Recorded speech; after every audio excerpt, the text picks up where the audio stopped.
so great to have you both here. I hope it's been wonderful for you so far. Yeah, it's been great to be here and meet all you guys. Amazing. It's a good group. So I would love to kick this off by asking you guys, because I haven't spoken to you all yet, about your acting journey. How did you get involved in your craft? You go. I knew I wanted to be an actor from a really early age, so I started by doing a lot of local theater in Sacramento, which is where I grew up, and I ended up moving to LA by myself at 16 and had a really shoddy apartment in downtown LA and continued to audition and just sort of built my career that way, but I've been in LA ever since. I did not have a similar trajectory in the sense that I always knew I wanted to do it. I actually played soccer very competitively. I had a full ride to play in college at a top 20 Division I program. That was like what my life was geared towards. And then in a very kind of random chance, I had met somebody who was one of the heads of an agency in New York, and they got me into acting, and I started trying it out, and I realized quite quickly how much I loved it, and that the opportunity I had was quite unique. So I ended up decommitting from the school I was going to and moving to New York at 17, and that's where we overlap, living in a shoddy apartment, and been there ever Opposite since. coast. the same situation. Wow. Sorry about that, guys. Tell me how Halloween came into your life. An audition. Yes. A self-tape that you just send off into the black abyss of self-tape land, and you just wonder if anyone's looking at them or seeing them. And then it was like probably 3-4 weeks later, I got a call that David wanted to meet me, David Gordon Green, our director, and we set up a Zoom. And or I think it was before COVID, it was super before COVID, so Zoom didn't exist. What was it? Like Skype? Skype. We Skyped, and then I did a screen test, and then we decided to make the movie. We decided to pick me. Don't know why. I had auditioned, I think because I was in LA, it was in person, and with David and our casting director, and I wasn't even trying to, I just accidentally kept making him laugh a lot, and I thought he thought it was funny, and I got the call a few weeks later that Andi had been cast and that they were wondering if I'd come on and be Vicky and be the funny friend, which I did, and it was so much fun, and being able to work with David was just amazing, and I love how much he kind of encouraged everybody to lean into the funny when they could, and yeah, it's like the coolest franchise ever to be able to be a part of. So you guys, obviously this is a horror con, you are part of a major horror film and a major horror franchise, right? Are you guys horror fans yourselves? I am now because honestly I watched Don't Look Under the Bed. Did you ever see that? The Disney Channel original movie from like the early aughts. Terrifying. After that, no more horror movies for me. I did not sleep for weeks, and then I slowly got back into it once I was cast in Halloween, and I was introduced to the community and just the excitement, and what I realized was that it's a genre that has just countless subgenres within it, and you can kind of find your thing and find your way through it in a way that's really unique to the genre, and also the community is just so spectacular, and the fandom is so special, and I always say that like the world I think could use more of the mentality of horror fans, where like even people with differences of opinions or ideas, like they'll be vocal about them, but they do it with respect and appreciation, and there's always kind of an open platform. So I fell very deeply in love with the community and with the franchise, or with the genre after I had been introduced to it. That was so well said. Kind of similarly, I wasn't really a big horror person until being involved in this franchise, and after meeting so many of the horror fans and having so much love for you guys and realizing what an incredible fan base it is, I myself really got into horror films, and now it's like my favorite genre of movie. I go see all of them in theaters. It's so much fun to watch horror movies with a real audience in a theater, and yeah, there's so many amazing subgenres within horror, and I just love seeing things I've never seen before and being really surprised in a movie, and I feel like horror just does that better than any other genre. And yeah, there's so many really amazing filmmakers that come out of this space, and actors and so much creativity. So yeah, it's probably like my favorite genre of film now is horror. What's your guys' favorite subgenre of horror? Because that is a very, like you said, unique to everyone. I love a body horror personally. I think those are always really fun. Do you have a favorite body horror movie? Oof. I mean, I just watched The Substance, so it's fresh on my mind. It's I just hear that's fantastic. Haven't seen it yet. really fantastic. Is it fantastic? Yeah, I loved it. Yeah. I don't know. I think it kind of depends on the day. I think like kind of cosmic horror, like the Lovecraftian kind of sense is very cool, but I'm very into body horror as well. It's something that I think we're going to see more and more on the rise in the next few years, and A Different Man being one that kind of is a little genre bendy. I also really love genre bendy horrors. Like if you give me a good horror comedy. That's awesome. Okay, so I want to talk to you guys individually about something else that you've done that's not Halloween before I turn it out to the audience, okay? So, you were a part of kind of a show I love, very horror adjacent, 666 Park Avenue. Yeah. I will say that I purchased that on iTunes when it was airing, like when it came out, that's how much I loved it. So it's still in my iTunes library. I mean, you couldn't beat that cast, and you had 2 episodes of that. Can you speak on your experiences working on that show? That was my first acting job ever, was that. I'd never acted professionally until I got that show, and it was top to bottom like the dream experience. Everybody, I remember being so nervous and panicked and having no idea even how a set operates or how you shoot anything, and just not understanding the structure. We did block shooting, which for me I was like, what is happening here? And I was very upfront with the director that it was my first time, and he can also probably tell I probably didn't need to be as explicitly upfront. But he was so kind and really took me under his wing and kind of taught me how this was going to go.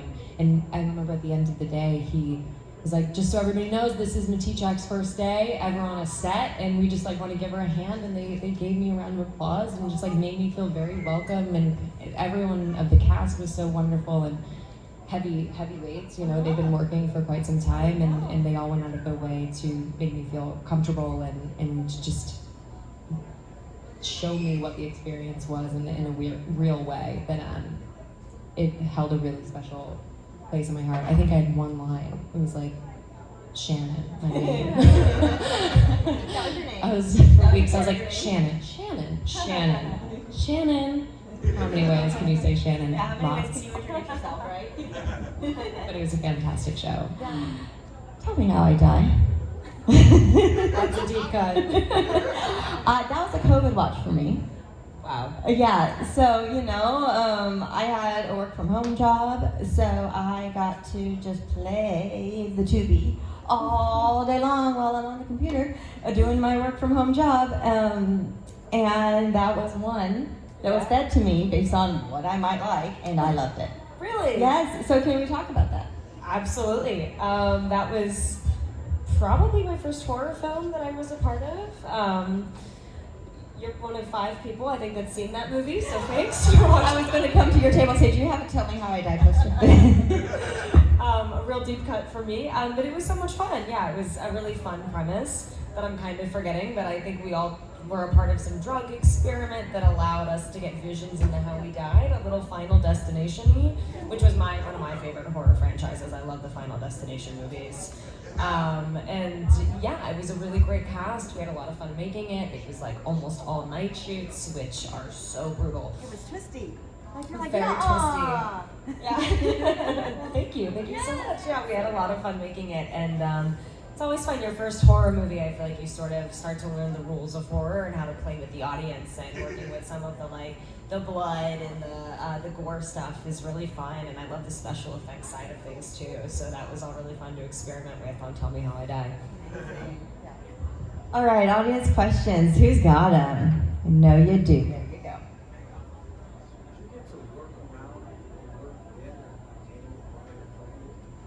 Danny McBride or Carpenter? The question was, did you get to work around or work with Danny McBride or Carpenter?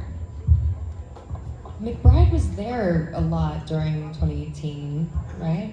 Yeah. Yeah, I remember meeting McBride on 2018. Yeah, but he was really low-key dude. He would just be kind of behind monitor, like wearing his ball cap, like you'd occasionally hear that iconic laugh of his. But, you know, I more so spent time with him, I think, doing press for the film. And then Carpenter, I had never actually met. The days he was on set were either days that I wasn't on set or days where I was physically shooting and he was watching, and we just never really crossed paths. And then at the Halloween Ends premiere, he couldn't go, but he had sent his partner Sandy, and he like wrote me a lovely note just saying like, it's great to meet you, and you've done an incredible thing with being a part of this, and I'm so grateful that you were on board. It was this really beautiful note, and so I haven't actually physically met him, but I do remember that I screenshotted when he followed me on Twitter back in like 2021. Funny enough, I met Carpenter on set, and I was there for only a few days, which is so funny that I actually did meet him on set. But it was when we were shooting my death sequence, so that was, you know, one of the days he wouldn't have been there. But so funny, that was actually one of the days I had met him. And then David Gordon Green called me to guest star on Righteous Gemstones, his TV show with McBride, and so I actually got to hang out with McBride quite a bit more when I did an episode of Gemstones, which was so much fun. Like, he's so funny and exactly kind of who you would want him to be, and such a chill dude. And yeah, I had nothing but great memories about working with McBride and briefly meeting Carpenter. So funny that you never met him in person, and I did. How honored were you girls to be part of one of the best franchises in the horror genre, and what was it like working with the legendary Jamie Lee Curtis? Hi.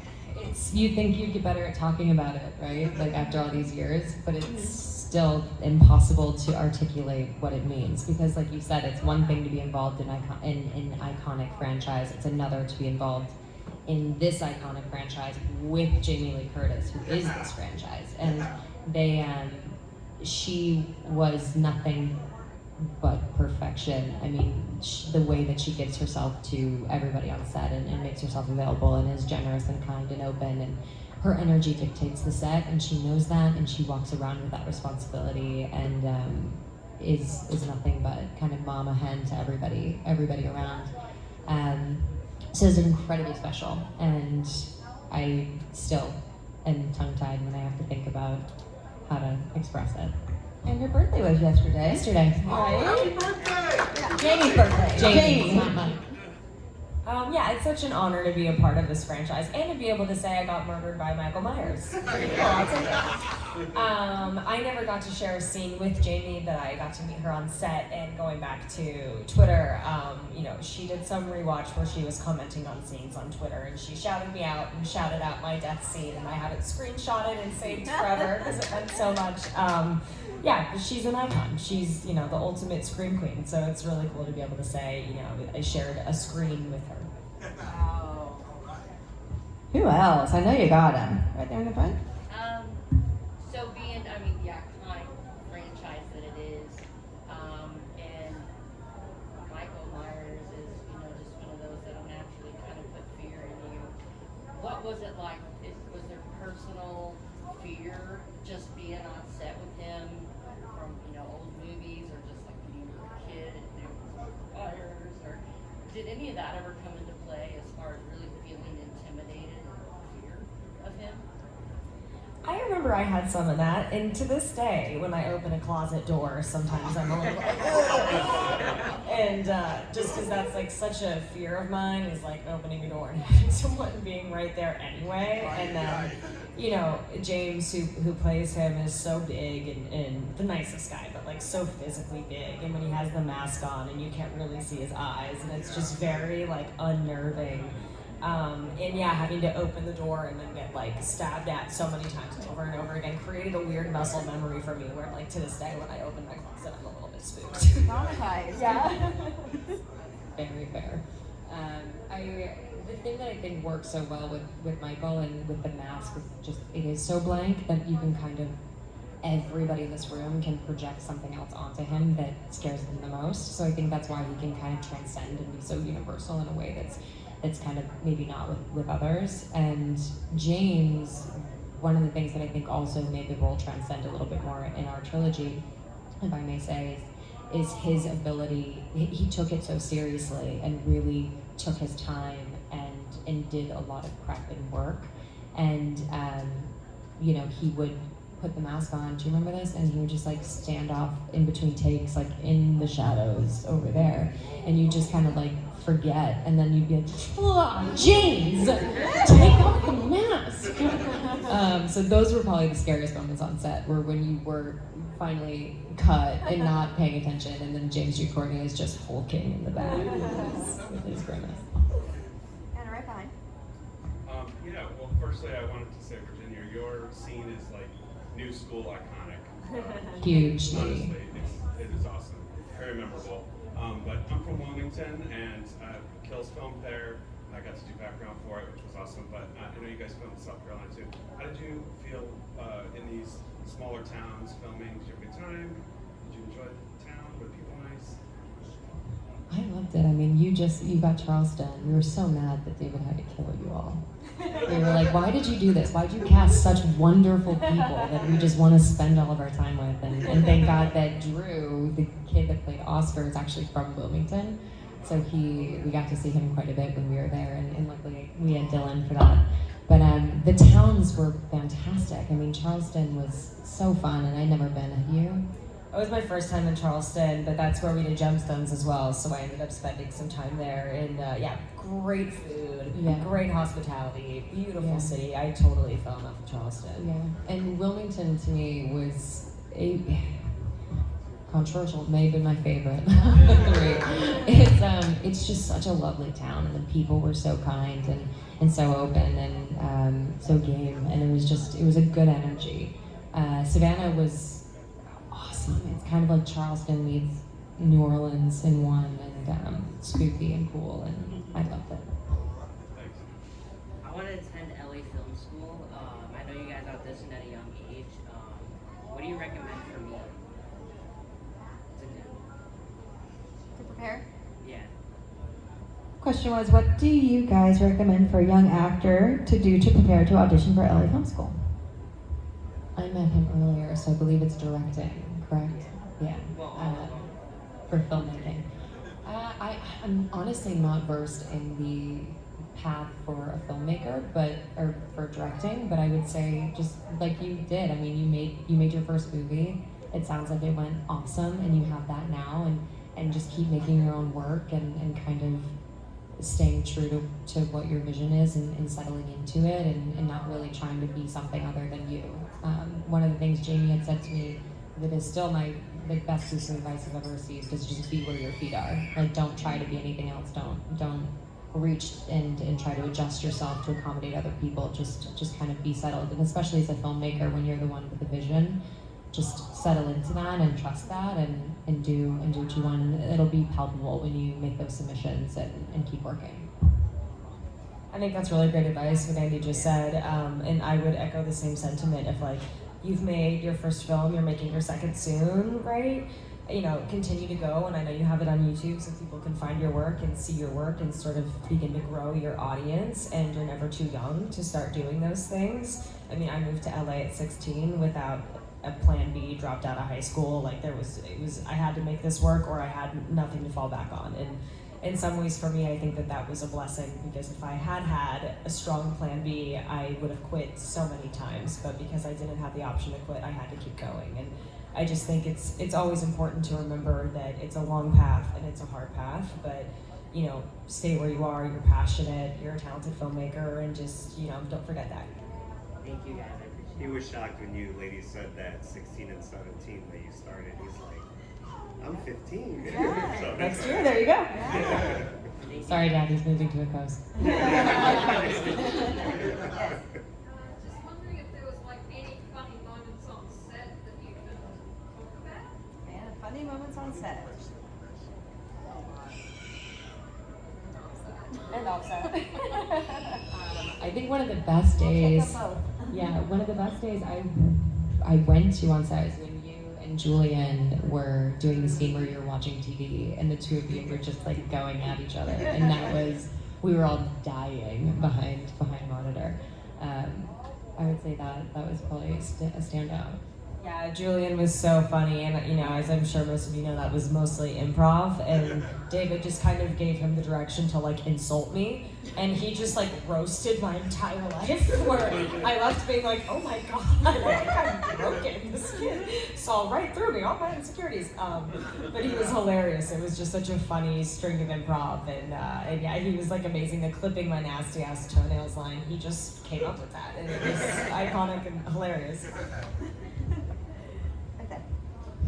Hi, my question's for Andy about Halloween Ends, because obviously that film's subject to some debate in the fandom. My question for you is that when you received the script for that movie, what's it like as an actor to get a script that goes in a completely different direction than what you would have expected for the third installment of a film that you're doing? Well, we were kind of prepared for it a little bit. It wasn't totally like for me, Judy dying, not Judy Greer, Jesus, Karen dying, was more out of the blue. I mean, obviously there are casualties. It's a horror film with Michael Myers. People will die, but I didn't like that. Was more like, oh wow, I did not like. I thought we made it out safe in this one, and then that happened, and that was, I really didn't see it coming when I read it. This was something that had been kind of softly floated, pitched for a while. I want to say even when we were filming Halloween Kills, there was some like talk of like there's going to be a new character, there's going to be a love interest, there's going to be this, and so I didn't really know what to expect reading it. So I wasn't wildly shocked by the direction. For me, I mean, I really feel like it's just David Gordon Green personified in a movie in such a beautiful way. I absolutely love Halloween Ends. Don't yell at me. We can all have our opinions. And I can understand why people had a tough time with it. It's the final one of our trilogy, and I completely understand.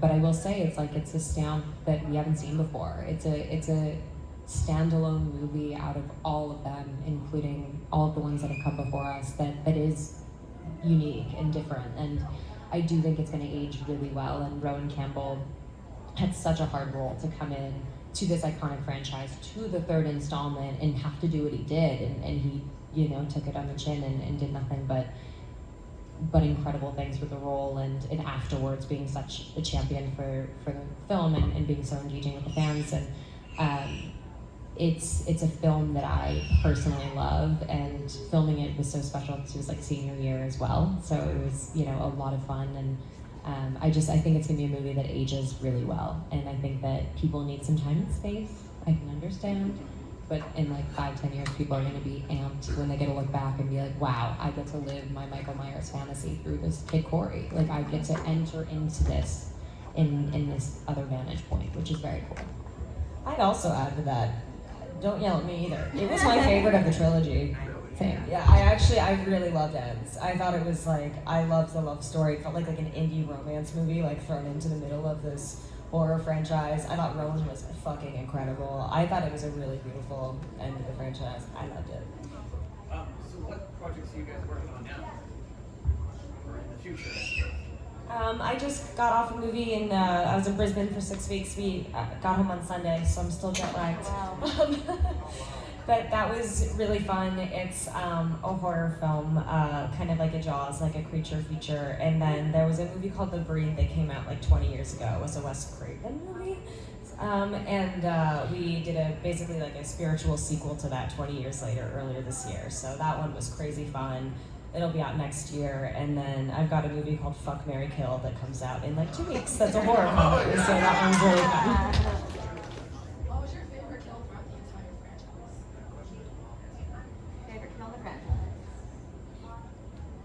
In the first one, it's yours. It's so well executed. It's just so well executed. It's you and Drew in the first one, you and Oscar are, I mean, it's so good. But I feel like there's such a Carpenter-esque element to the sequencing that you guys did and you guys achieved that was really spectacular. In the second one, I would say there was a lot to choose from in that. He did some work. And the second one, I think the one that sticks with me the most is Sandra's husband. It was just so unsettling, and it just took way too long. And that's the one that I still like can see and feel right here. And the third, I don't know. I was living in a weird love story in the third. I'm not sure what I was doing. I liked the one, and I don't remember who it was. I just remember the image that I really liked. I think it was from 3, like the tongue on the record player going yeah, around. the DJ. Yeah, I thought that was DJ. really fun. I liked that one. Oh, Dylan. Dylan's was insane. Cameron, the cheese grater with the Jesus. Whoa. Yeah. I never looked at a cheese grater the same way again. Yeah. David was like, grate the cheese, grate the cheese. Yeah. So those are the moments that we're laughing on set, because behind monitor it's ridiculous, the notes that are being thrown out there. So Virginia, you said that your scene with Julian and his character was a lot of improv, but you guys seem to get along so well. Did you like get a chance with him kind of offset before that scene? And just for shits and gigs, can you just Kazam for me? Alakazam, is that what you wanted? He was so sweet. Yeah, we didn't get to hang out too much before we shot that scene because he was so young. He has to be in school, and then they kind of bring him to set, and he goes back to school, so the hours are like a little different for someone that young on set. But he was just so sweet. But that's why it was so shocking, because it was so sweet. He was all smiles and lovely, and then he just roasts the shit out of me for like an hour on set, in the best way, in a loving way. But yeah, he's just such a sweet kid. I love that guy. Anyone over here? Yeah. Something would come about in the future. Because we all know you know it. Would you consider carrying on this road with your own role? It all depends on the story, the filmmakers, and everything. But there's no reason to not remain open to it. This is such an incredible piece of history, and to get to be a part of it's incredible. So if there's a path forward, all ears. In the back, yeah. I got a question. So for the 3 movies, 2018, Heroes and Mads, which one was your favorite mask? Ooh, favorite mask. I think it was the flashback in Kills. It was insane. And in person, it was like giving everybody chills, including Jamie, who had seen in 1978. She was just like, this is... Christopher Nelson is a freak genius. What was it like working with Jamie Lee Curtis? She's spectacular. I mean, in every sense of it. She's exactly who you'd want her to be, and is very kind and open, and she just raises everybody up. And she also expects you to meet her level of work ethic, and she works harder than anybody on set. So she really sets the tone, and I've learned so much from her as a person, as an actor, as a businesswoman, as a human. She's really, really wonderful. You guys have, I'm sure, seen the previous Halloween movies, yes? Right? You have gone back. What's your favorite of the ones before the ones you were in? Excluding the original? No?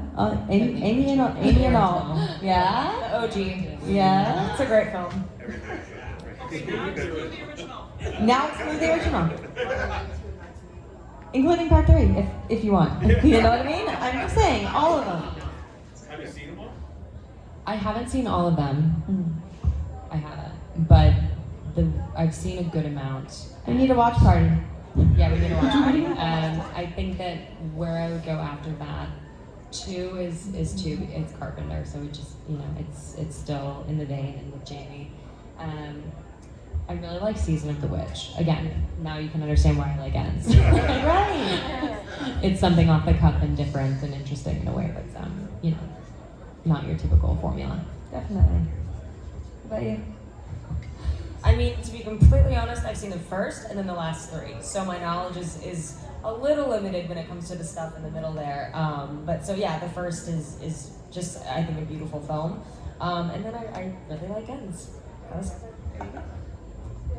All right, anyone else?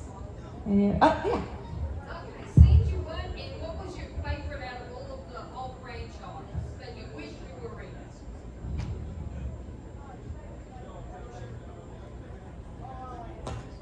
You got him.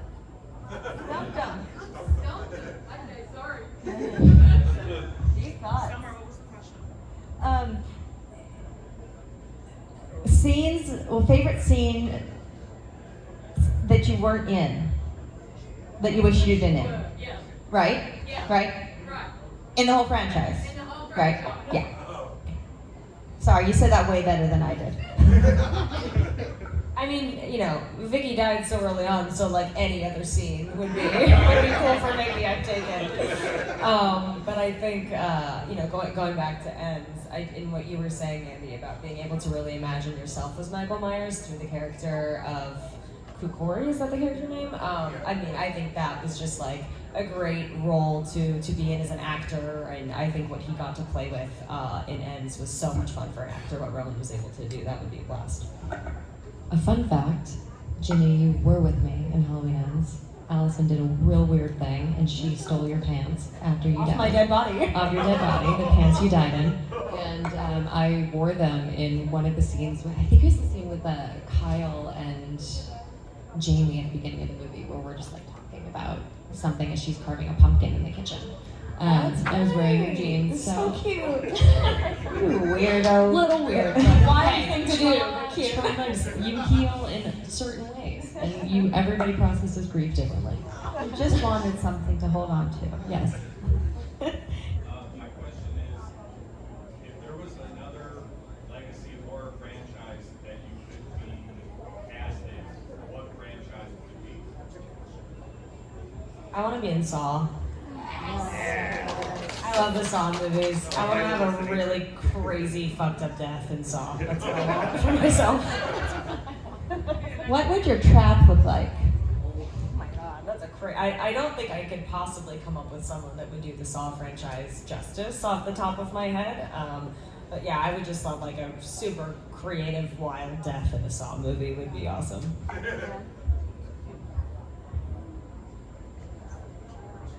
I don't know. One of my favorite horror movies of all, but it's not really a franchise, is Jaws. And I know there have been so many remakes of, you know, different creature features and different things, that, especially with sharks in particular. But if I could plant myself in a movie, I think it'd be that one. They did like 3 or 4, right? 4 Jawses, right? 4. Yeah, that's a franchise. They did 4. I'm just saying. So that. It counts. I saw a question in the back, I thought, maybe? Yes? My last question. We were talking about the Mike Myers movies and stuff. Are you guys fans of the Rob Zombie movies? Are you guys fans of the Rob Zombie Michael Myers movies? Halloween movies? I'm not versed in them. So Neither I am love those girls though. They're Yeah. so lovely. Scout and Danielle are beautiful human beings, and I loved meeting them. So fans of them. I haven't seen the films though. Got it. How do you feel about Kyle in the movie? Like how he got corrupted by Michael and start off as this guy with just a troubled past and turn into a crazy serial killer under Michael and Stuart Lynch. How do you feel about the storyline they took with that? With like Kyle, how he started off as just a guy with a criminal history, then turned serial killer. How do you feel about Kyle, the guy with his criminal history, then turned serial killer? It's interesting because it's kind of like what I was saying with the mask. It's like everybody can project their own thing on it, and I think one of the things that works so well in the original is that there are very limited details you have about him, and you don't know much about him. So he's kind of this shark, right? That doesn't have, and that's something that David and Danny brought to it as well. Is they essentially just wanted to create this predator, just this like killing machine with no real motives or objectives other than murder, and they succeeded in that. So I think like the scariness for me also comes from somebody that just kind of there's like a black void. Since basically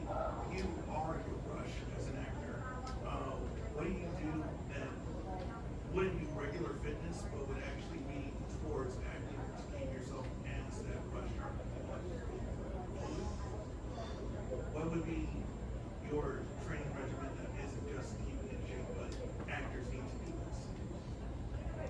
Like physically? Yeah. Physically, or like including like from an acting standpoint for the craft? Yeah. Instead of just keeping healthy, you have to do this to keep active.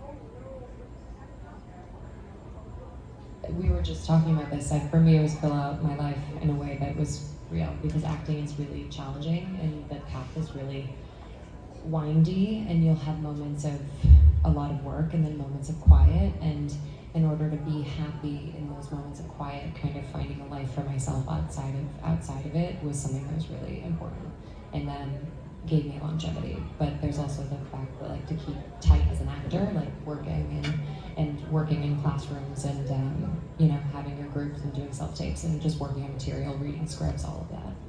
What about you, Jen? Yeah, I would totally agree with that I think filling out the rest of your life is really important. I don't think you can be an actor if you're not having your own life experiences, and sometimes you wait around for the phone to ring far too long and don't live your own life enough, so I think that's really important. And yeah, keeping in class or find a coach and like keep training and keep watching movies. I know a lot of actors that like acting, but they're not really a student of it, and they don't keep up to date on filmmakers and movies that are coming out and writing they love. And I think it's so important to continue to watch what's being made and be inspired and really fall in love with the craft and why we do it, and to remind yourself why we do it. Last question. When Michael came to Corey's house, and you stabbed him, they, trapped him. There almost seemed to be a little bit of an empowerment when you had that knife and took it with you. So I was wondering if by chance you got to actually keep it, or any kind of memorabilia from. Yeah, because we were doing 3, they were really tight about keeping things from the first 2 because we might need them. But for the 3rd one, Chris Nelson actually gave me the cat mask that he made for me. And he signed it and sent it to me, and that was very cool. Is there something you ladies wouldn't do in a movie? So for example, Terrifier 3 just came out. They alluded to children dying at the beginning, and they showed body parts and everything, and there's some people that, are slamming them for that. This is terrible.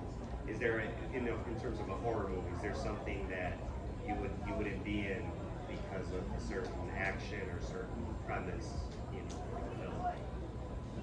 Or would you just roll with whatever the director wants? Definitely don't roll with whatever. I mean, I'll speak for myself. I don't roll with whatever, but there's a lot more that goes into decision makings than just like a thing on a page. I mean, look at Halloween Ends.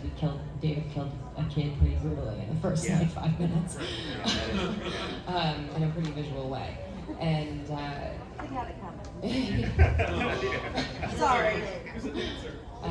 But no, it's hard to. It's kind of a hard question to answer because there's a lot that goes into making decisions as a creative. For me, I think so much of it would depend on the people involved, why they feel that scene is necessary, how does it, move the story forward. So there's so many questions beyond just like would you or wouldn't you. But I just did a movie called The Breed where we are killing rabid dogs, but they're rabid, they're evil dogs. I don't think I could ever kill like a sweet innocent puppy in something. I think that would break my heart. I saw one over here. Yeah. A question comes about Virginia. One of my favorite movies you ever did was called Fall. What was your experience like? Thank you. It's one of my favorite things I've done as well. It was really crazy. So on the movie, we're on a 2,000-foot tower, and we actually shot it on a 100-foot tower. So they built us a 100-foot tower on a cliffside. So it's not green screen; it's all real. What you see, all the wides and scopes and views was all real. So. They had the camera on a crane, and they would put us in a cherry picker and bring us 100 feet up, and we'd be harnessed to the tower. And the craziest thing was we'd have to jump from the cherry picker to the tower, which was like 6 feet apart. So we'd literally be like jumping to get to our set 100 feet off the ground, and then we'd be up there all day.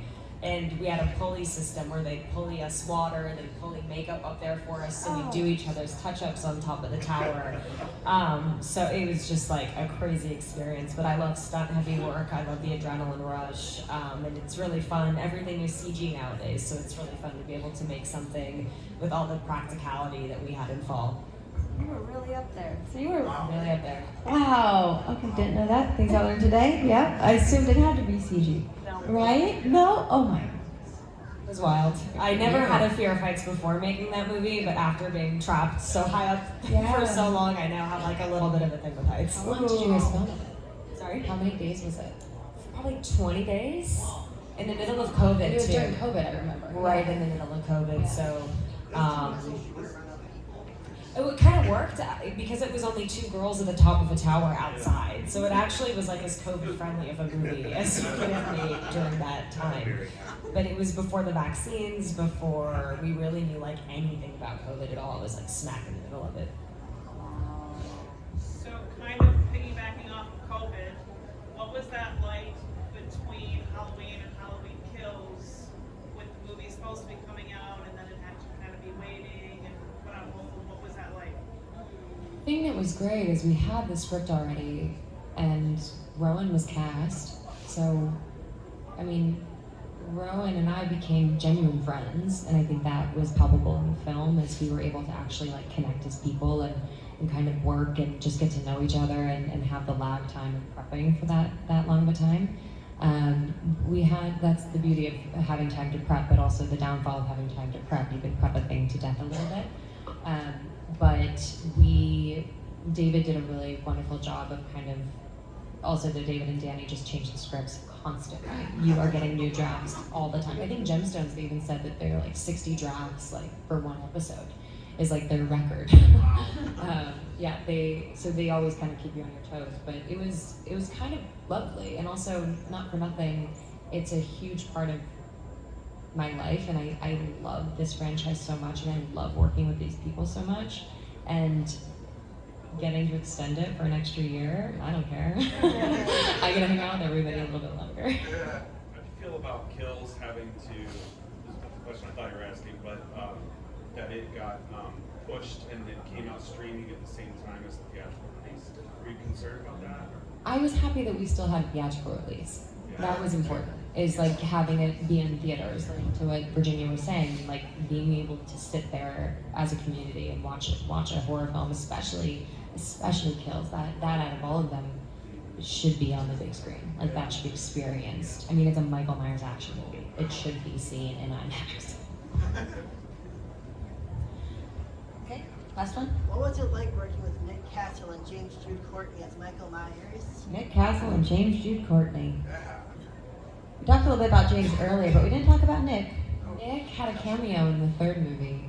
He played a flasher at a Halloween party. That was my experience working with him. He's a blast. Do you have any communication with Nick at all? I didn't know, but obviously I got to work with James, who's so lovely and like so nice. He's, such a big dude and can be a bit intimidating looking, but then you talk to him for 5 minutes and he's just like the ultimate softie sweetheart. So he's just a pleasure. Awesome. Okay, ladies, to wrap it up, I want to go back to our roots again and tell me, what advice would you give your younger selves when you were going into this business? What do you know now you wish you knew? It's so hard because I think if I knew then what I know now, my career could have turned out differently, and I don't think I would want to change how things have gone. I just think, having really thick skin is really important and continues to be really important. And I guess going back to what we were saying earlier, like really building a life outside of just this and not letting your career become your identity, which I think with what we do is really easy to get confused. What is what? And really finding some like meaning outside of this. So yeah, I guess that's it. I think the beauty of both of us starting so young is there is like a naivete to it where like we didn't really know what we were doing in a real sense, at least I didn't. And so it unfolded in this way where it's, you do things over, but also you wouldn't have what you have now. I think the piece of advice that I received late in my career that I wish I got earlier, it's the one I just gave you from Jamie Lee, which was just be where your feet are. Like, just be present in this moment and don't be thinking about what's coming next. Just be here, because we don't know. Like, we don't know what's going to happen in this industry, and if you are going to work again, and when you're going to work again, and in what capacity. So it's like, just be present, because the product is great, of course, but the how you make it and the process of making it is arguably more important to the person doing it. So Beautiful. Thank you ladies so much, everyone. Thanks.